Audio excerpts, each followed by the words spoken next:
I'm John Oetjens, and welcome to a special edition of Schooling Around. If you live in the Oxford School District, you know that the building of an international residence academy by the Wei Ming organization has been of significant concern over the past year. Today, Deputy Superintendent Tim Throne is joining us to address the public concerns about this project. We'll explain more after this.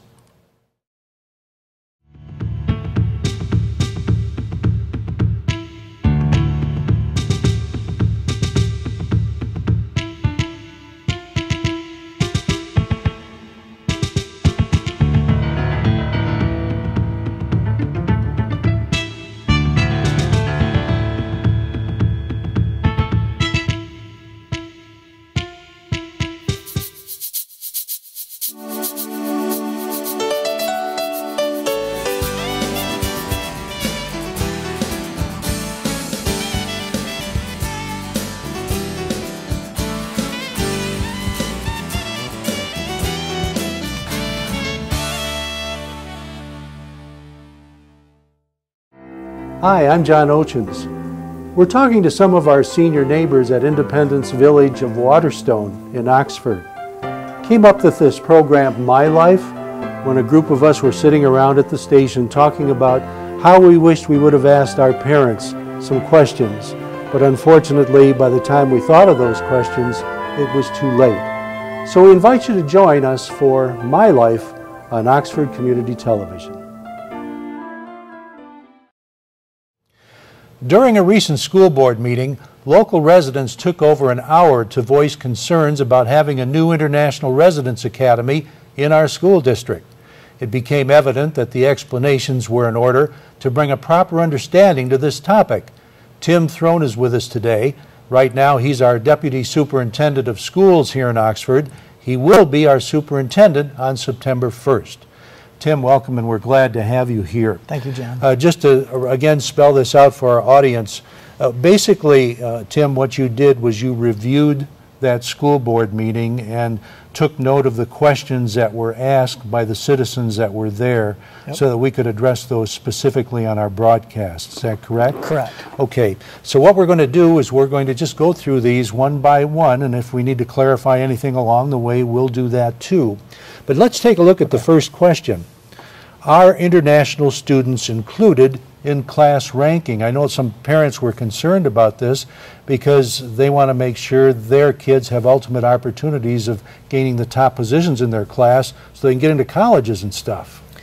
Absolutely. So, John, I would say the direct answer to that question is, are international students included in class rankings? Yes.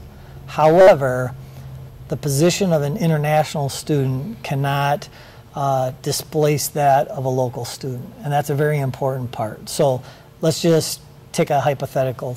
Let's say that an international student comes in, is at the top of their class, performs really well, and is ranked 10th. What's important to note is if that international student was not in Oxford, the local Oxford student who was ranked 10th still is ranked 10th. And so from the big perspective, what we heard from our community is that we need to make sure that whether it's in class ranking or with anything else that we do on our international program, it's important that our local students are somehow not disenfranchised. You know, one of the things that goes through my mind when you talk about this is that you've got to remember, sure, there are going to be some exceptional students among these kids as well. Sure. But here are kids coming from another country who've been raised halfway around the world. English is their second language, not their first. So they've got some stuff going against them as far as getting good grades and having good study experiences go. Absolutely, John. And another important aspect is in the international student, if they attend a second year, that second year they have to be dual enrolled, which means they have to take a minimum of 12 college credits per semester. Those college credits do not earn class ranking? Well, they don't get extra points for those dual enrolled courses. So, for instance, our local student who's taken an IB course, they get extra weighted value for those courses because they're harder, right? And so it is much more difficult to take a course load that includes 12 credits of dual enrollment and obtain the same class ranking with a local student who's getting extra points valued if they're taking IB classes or those types of things. Right, very good. Let's take a look at the second question. Okay. With international students now living in a residence hall, how does the district plan to facilitate enhanced interaction between local and foreign students? This means things that are going on outside of, activities outside of the classroom. I think there's an important connection between what happens during the school day to what happens outside of the school day. And so during the school day, obviously we want to consciously make connections with those students. So whether it's through NHS or the high school leadership group or our international club, we want to bring all of those students together. At the same time, we're hopeful that some of those interactions will also spill over into after-school activities. So I want to say maybe it was last year the International Club had a cookout tailgate prior to one of the football games. And so they invited all of the international students to be a part of that and experience sort of what, you know, American tailgating is and that kind of thing. And so while we can have, I'll say, adults try and do some of that cultural interaction, really our main goal is to have students do that. That's where we think we get the best interaction between the students and the best really exchange. Sure. I think I've heard it said that under the best possible situation, having these kids live in homes with families is really the best experience. But the fact of the matter is, we're running out of households to take in these kids. Right. And that's kind of what's leading to what we're talking about. Absolutely. Right? So a couple of things. One, people may not realize it, but we've been doing this for 4 or 5 years now. And so while the majority of our students have been in home placements, a lot of our families that have been doing that hosting are getting tired out, right? So they want breaks. They don't want to host. I can remember as a student, we had a international exchange student, and the following year, the local high school came to us and wanted my parents to host another one, and I can remember my mom and dad, you know, talking about it and saying, "Listen, we'll temporarily host this student until you can find a permanent spot," but you know, they wanted to take a break. And so that's sort of where our community is at too. While we have hosted the far majority of our students in home placements, with the annual year after year kind of thing, our community just isn't big enough to place all the students within homes. Okay, let's take a look at the next question. Who is going to pay? We hear that quite frequently, don't we? Who is going to pay for activities specifically focused on helping international students acclimate to the district and surrounding areas, including weekend and after-school programs? International students pay tuition, which is $10,000 per year, all right? Only 1 year do we collect the state FTE for that student, which is approximately $7,200, $7,300, okay? So that additional money that we get through tuition, we use to pay our staff, put back into the international program, do specific initiatives, all those types of things. What's important to note is that if there are special programs or activities outside of the school day, it could be college visits, it could be going to see a play, maybe going down to Ann Arbor to visit U of M, or you know, whatever the case may be. All of those outside of the school day activities are paid for either by the student's family, or by our international partner, Wei Ming in this case. Ah, okay. I think we're going to take a break here, but we'll be right back, so don't go away.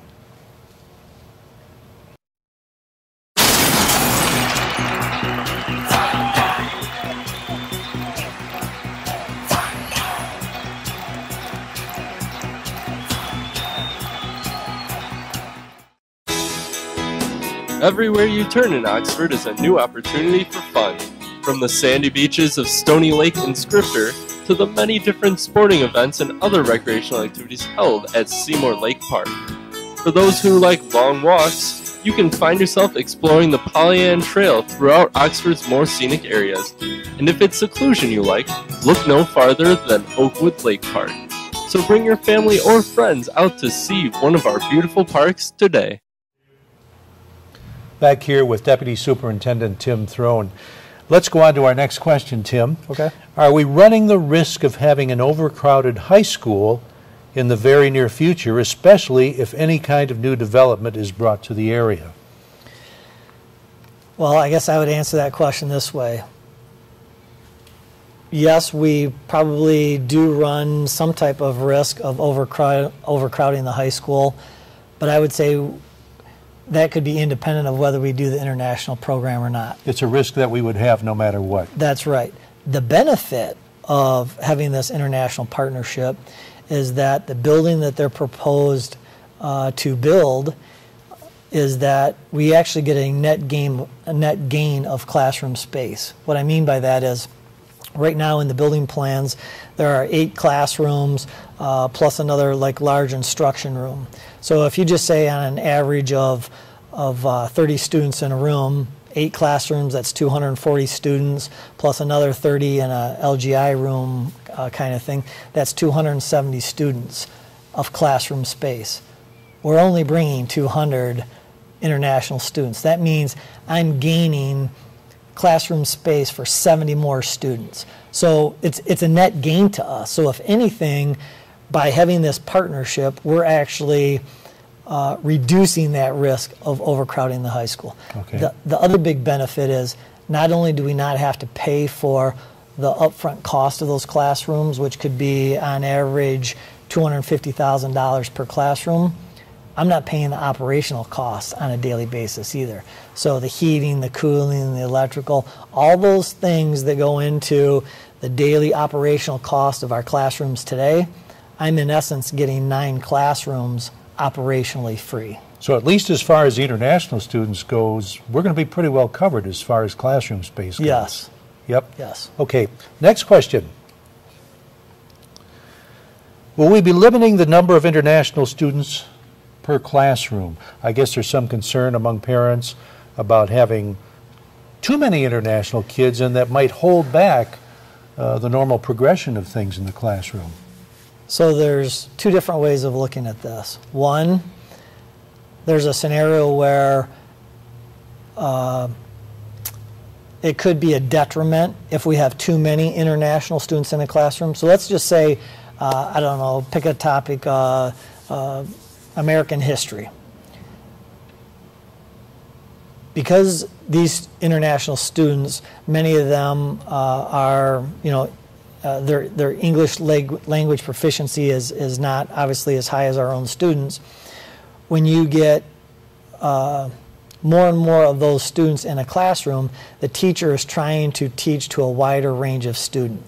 Ones that are really proficient in the English language and those that are not. So the teacher then has to be really proficient in being able to teach to a wide range of, or different styles of learning. Sure. Right? So can there be a time where you put too many students of English language proficiency in one classroom? Yes. At the same time, what we're experimenting with and what we believe to be maybe a solution is that instead of just dispersing these kids throughout the high school, there will be certain times where we want to bring them actually all together. So I may start out with a class, 9th grade English, that may be all international students. Well, why would you do that, Tim? Well, now if if the English language proficiency of all those students are relatively the same, as a teacher, I'm not trying to teach to both ends of the spectrum. I can narrow it down and teach just to this focus, which is a benefit to all those kids. And as the year goes along, and as certain kids reach a certain proficiency, then we can pull them out of that classroom and start putting them in other classrooms because they're able to adapt and keep up. And I guess what we have to remind everybody is what we're talking about here isn't something that's contractual or anything like that. No. It's something that, because it's never been quite done this way around here before, we can tweak this as time goes forward. Absolutely, John. I guess I'd say, one, we're not the experts yet. We're learning every day too, not only from an administrative perspective, but from a teaching perspective. And we want to do what's best for the students. And in some cases, that may be bringing more international students together in a class, and in other classrooms and in other scenarios, it may be breaking that up and putting only a couple or 3 or 4 or 5 in a classroom. Right. I think it all depends on the student and their proficiency and the classroom teacher and the environment and the topic being taught. And so our goal is to do what's best for students. Right. Not just the international student, but obviously our own students. Okay, let's take a look at the next question. Okay. Will the influx of students who will be enrolling in upper-level math and science classes make it harder for local students to get into those classes? Right. So I think, John, this question really comes back to that first question that we talked about when it came to student rank. And this is really what I think the general public has boiled our international program down to.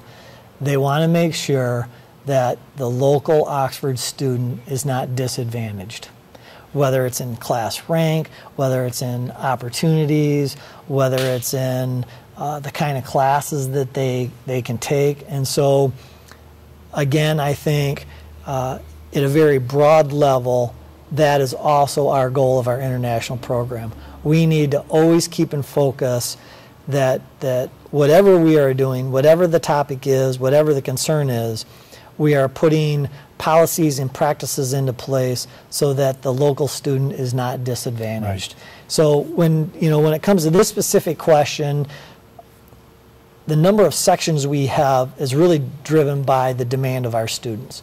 Some years you may have a big demand for one type of class over another, and so that will fluctuate.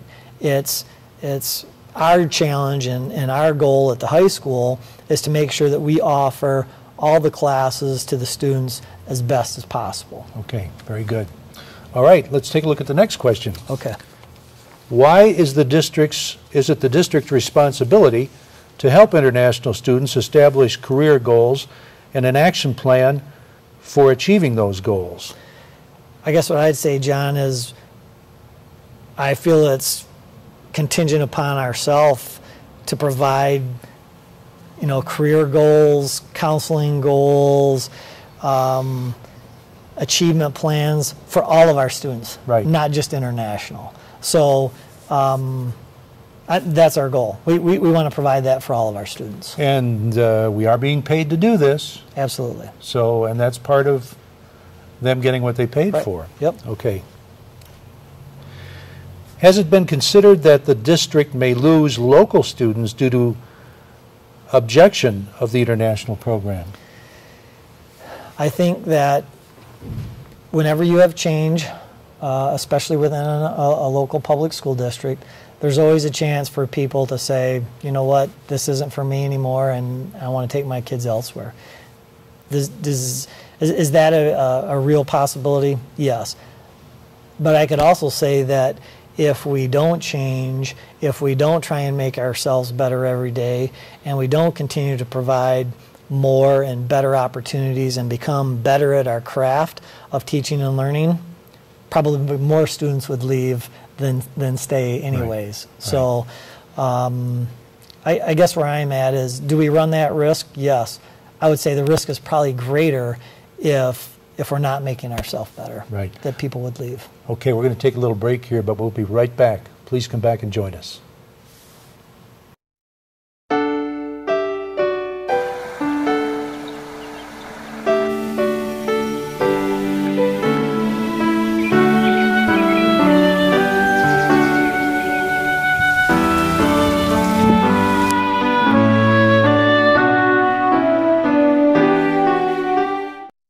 You're watching OCTV. We're back with Oxford Deputy Superintendent Tim Throne here, talking about some of the questions about the International Academy that's proposed here at Oxford. Tim, our next question is this: how does the Wei-Ming Agreement benefit Oxford students? I think that it benefits our students in a couple of different ways. One, it provides international students within our student body as a whole, right? So it's one thing to read about different cultures, read about what education is like in different countries. It's another thing to sit across from somebody from a different culture or a different nationality and talk to them at lunchtime, talk to them in your classroom work, be partnered with them on different projects, and really experience what it's like to have that give and take in that learning experience. So I think first and foremost, that's a huge benefit for our students to experience that rather than just read about it. Right. Okay? I think too, and this maybe just goes back to my, I'm going to say my playing days in athletics, and I can remember that there were certain times when we would go to Jackson to play basketball. And everyone would say, wow, why on earth are you guys going down there to play basketball? Don't be going down there. Or you know what, I'll bring it closer to home. I can remember when Oxford, I don't know how many years ago it was now, when we moved back into the Oakland Athletic Association out of the Flint Metro League. And a lot of parents, administrators, students, a lot of people were concerned. And their number one concern was this: are students going to be able to compete? Okay, I get that. I totally understand that. What we learned was not only could Oxford students compete in the Oakland Athletic Association, they could excel in the Oakland Athletic Association, which is arguably, one of the toughest associations in the state. I want our students to learn on an academic level and in a real life level that they can compete with international students. I don't know that until I do it. And so, I think sometimes we sort of step back and say, wow, maybe I want to be a surgeon or be a lawyer. Well, how can I do that when I'm competing against all these international students? You know what? If our students don't learn anything other than they can compete against international students and excel, it's been a huge win for those kids, because when they go to college and they go out to the marketplace, if they know ahead of time and they have the confidence that they can compete with anybody, they will excel. Right. Okay, let's take a look at the next question. Okay. Was the F1 visa agreement fully vetted by an immigration attorney? Okay, so the district does not have an F1 visa agreement. What the district has is an I-17 application that allows us to issue F1 visas. And yes, we did use an attorney to help us with the I-17 application. Okay, that was an easy one. The next one. Aren't F1 students only allowed in public high school for 1 year? How are we going to do a 2-year program? According to the I-17 forms, who is responsible for the students in their second year? You want to take this one at a time? So, yes, that is correct. On an F1 visa in a public school district, that student can only be on that F1 visa for 1 year. If I'm in a private high school on an F1 visa, I can actually be on that F1 visa for more than 1 year. but in a public high school, just 1 year. So our international students who are in our high school for 2 years, actually the second year, they are on Rochester College's visa. That's who issues the visa. So it's an institutional sort of thing. It's a question of who's issuing the visa. Correct. I see. Okay. So the next question there was, according to the I-17 forms, who is responsible for the students in their second year? So that would be Rochester College. Rochester. That's who issues the visa, yes. Okay. Now, in order for them to be on that visa that second year through Rochester College, those students have to take a minimum of 12 college credits.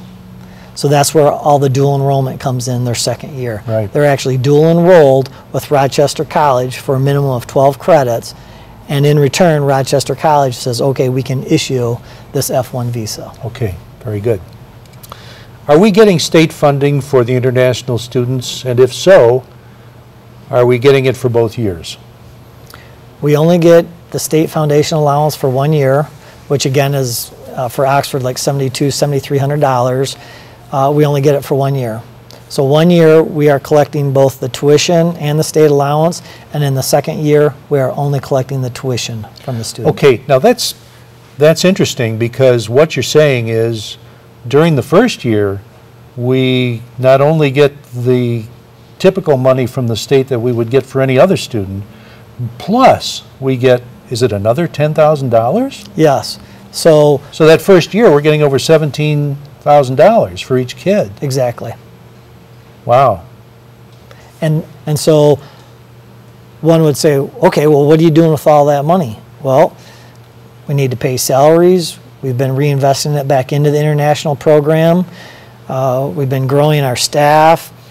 You know, we also are getting to the point where we want to start targeting specific, I'm going to say projects or initiatives, to where we can take some of that that funding and do things for the entire Oxford community.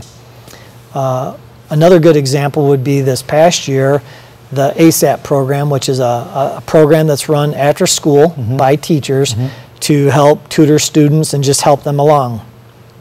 That was funded entirely by the international program.